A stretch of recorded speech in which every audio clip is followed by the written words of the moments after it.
There's no denying with every new Apple Watch and watchOS release, Apple is taking health tracking even more seriously than anyone else in the market. So I've been wearing the Series 6 for about slightly more than a month now, and at the same time I'm testing the 3-year-old Apple Watch Series 3, which is currently the most affordable Apple Watch that you can buy right now from Apple. So in today's video, I'm going to talk about my thoughts about the Series 6 after using more than a month, and to tell you why it is still worth considering the Apple Watch Series 3 over the Series 6.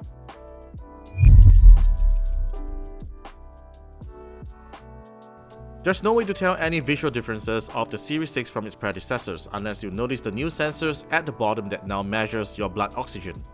Unlike the product-grade aluminum version you saw my colleague Yvonne wearing, this is the graphite stainless steel case model that features a sapphire crystal glass on the display that is stronger and more resistant to scratches.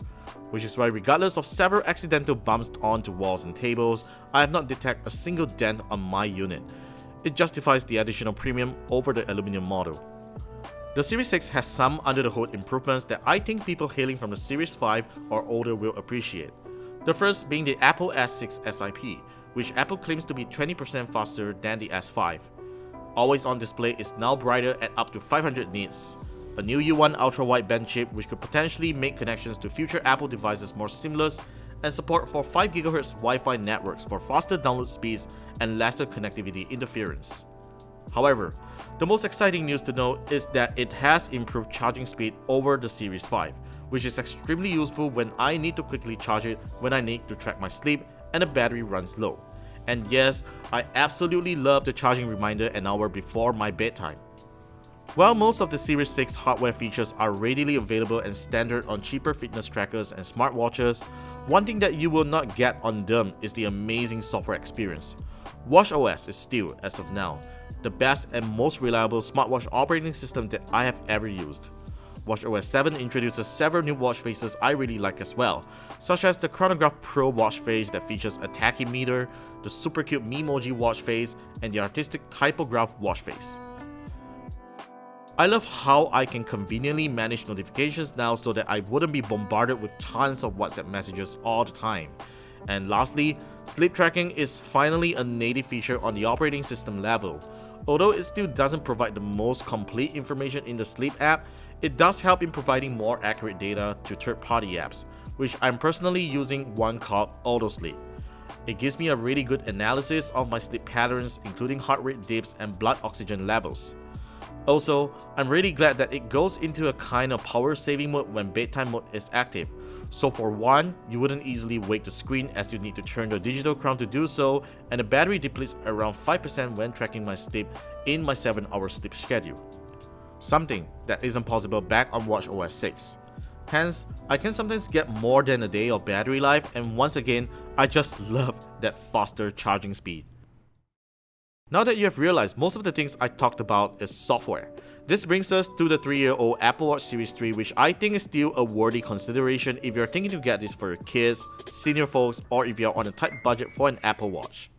With watchOS 7, you can configure this for your family members that don't necessarily need to own an iPhone, and they can still use most of the watch's features. The classroom mode is particularly useful if you want your kids to focus on their studies during classes. Despite its age, the Series 3 runs watchOS 7.1 really well, and I do not detect any major performance issues, though you do lose out several things from the Series 6, such as a smaller display and always-on display feature, fall detection, blood oxygen sensor, lesser usable storage, and watch faces. Otherwise, you still get to track your fitness activities like you do on the Series 6. Battery life is slightly shorter and there's no fast charging feature, but I think most of these compromises are worth for its much lower price tag than the Series 6. While it will probably not receive any more major watchOS updates due to its age, the apps and features are going to be way more usable than most other smartwatches. I mean, think about it. What are the chances of other smartwatches getting more than a year of major software upgrades?